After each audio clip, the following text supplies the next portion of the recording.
오늘의 말씀은 여호수아 23, 24장 말씀입니다. 하나님께서 주의 모든 원수들로부터 쉬게 하신 지 오랜 후에 여호수아가 나이가 많아 늙었고 그가 온 이스라엘 장로들, 수련들, 재판장들, 관리들을 불러서 말하기를 나는 이제 나이가 많이 늙었다. 하나님이 너희를 위해 다 싸웠고 지파에게 제비를 뽑아 기업을 주었다. 하나님께서 말씀하신 대로 그 땅을 차지할 것이다. 그러므로 크게 힘써 모세 율법책에 기록된 것을 다지게 행하라. 그것을 떠나 우로나 좌우나 치우치지 말라. 남아있는 민족들 중에 들어가지 말고 그들의 신들의 이름을 부르지도 맹세하지도 섬겨 절하지도 말라. 오직 여호와께만 가까이 하라.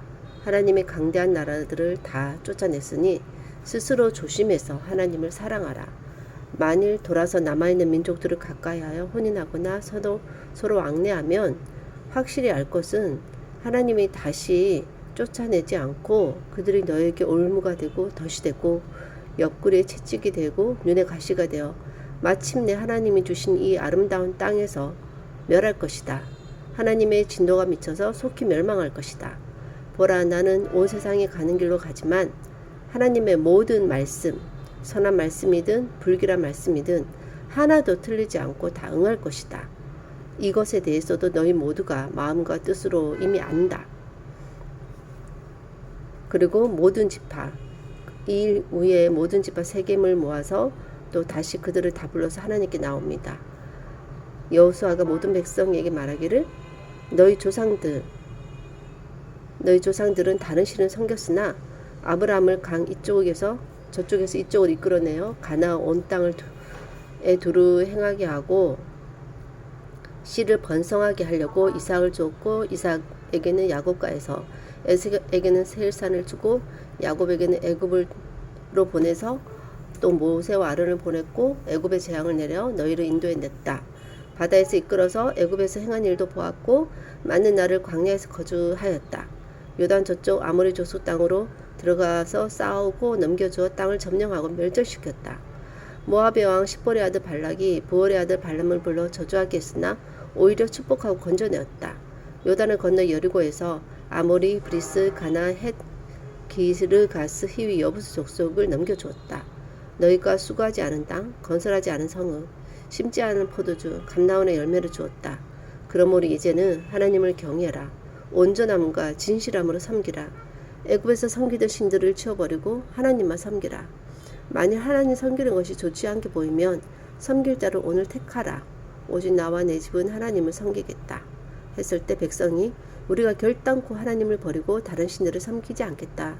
이는 우리 하나님 여호와께서 친히 우리와 우리 조상들을 인도하여 애굽 땅 종되었던 집에서 올라오게 하시고 우리 목전에서 큰 이적들을 행하시고 우리가 행한 모든 길과 우리가 지나온 모든 백성들 중에서 우리를 보호하셨다.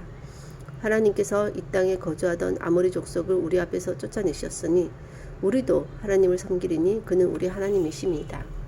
그래서 여호수아 백성에게 너희가 하나님을 능히 섬기지 못할 것은 그는 거룩하신 하나님, 질투하신 하나님, 너희의 잘못을 사지 아니하실 것이기 때문이다.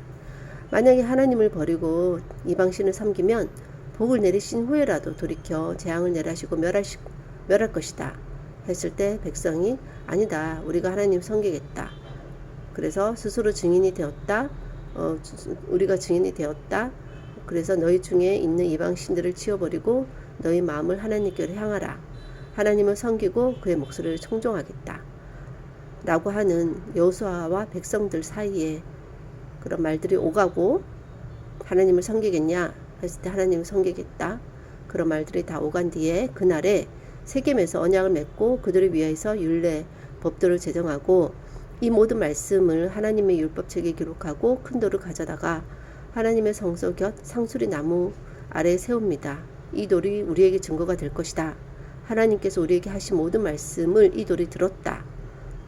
이렇게 돌로 증거를 삼은 다음에 백성을 보내서 각기 기업으로 돌아가게 합니다. 여호수아는 110세에 죽었고 에브라임 산지 가하스산 북쪽에 있는 딥낫 세라에 장사됩니다.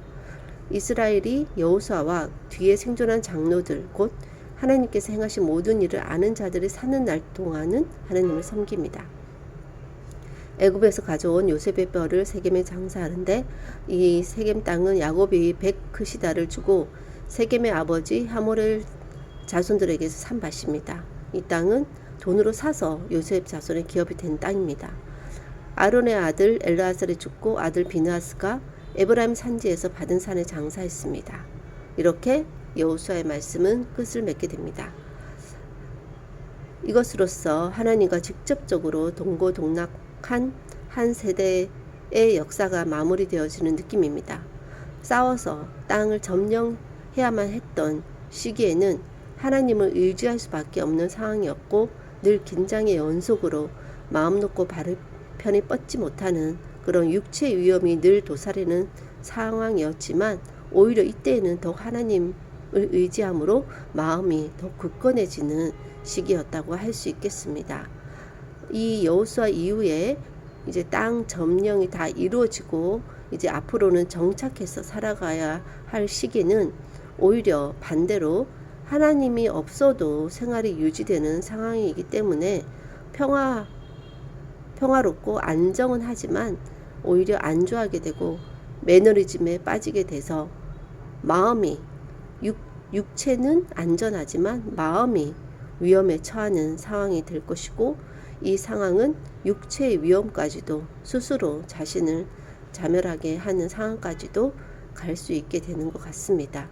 계속해서 여호수아는 백성들에게 지금은 하나님을 섬겨도 나중에라도 돌이키면 하나님이 지금은 복을 내리시지만 나중에는 반드시 돌이켜서 재앙을 내리고 너희들이 멸절했던 그 이방 땅처럼 멸할 것이다 하는 것에 대해서 반복해주고 있지만 그 이후에 이스라엘이 여호수아와 뒤에 생존한 장로들이 있을 때는 곧 하나님께서 행하신 모든 것을 아는 자들이 사는 날 동안은 하나님을 섬긴다라는 그 말은 복선처럼 결국 그들이 땅에서 편안하고 안전을 누리게 될 때는 결국 하나님을 떠나 이방신을 섬기게 되고 하나님이 하지 말라고 했던 그 일들을 통해서 결국 그들이 멸절당하게 될 것이다 라는 것을 이미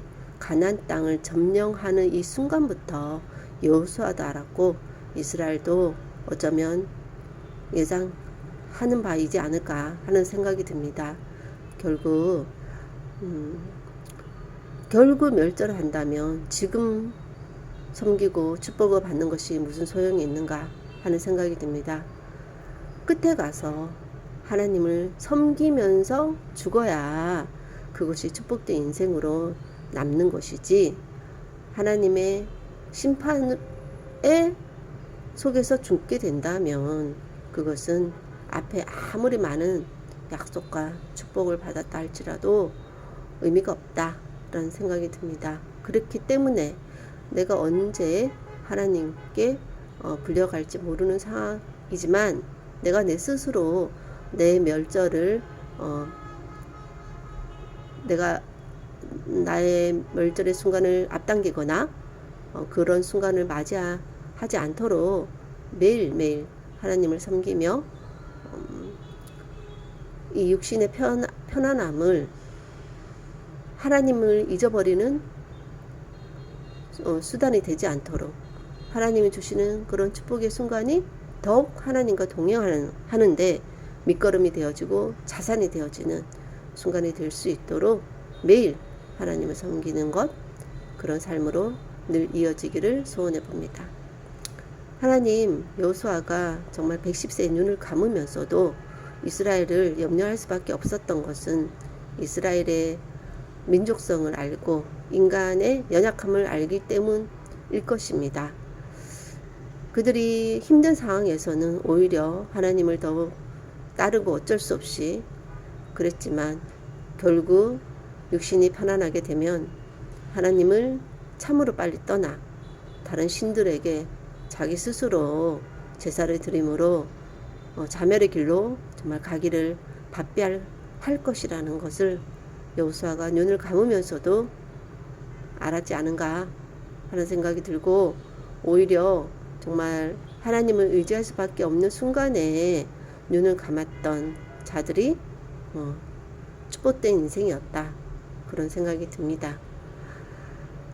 지금도 여전히 늘 위험이 도사리고 있는 상황이지만 어떤 육체의 위험보다 육체 안일함으로 찾아오는 마음의 위험을 더욱 경계하며 말씀에 비추어 내 삶을 늘 돌아보는 그런 긴장을 늦추지 않는 은혜의 삶을 살아갈 수 있도록 성령님께서 늘 깨우쳐 주시기를 간절히 소원하고, 모든 말씀 예수님 이름으로 기도하였습니다. 아멘.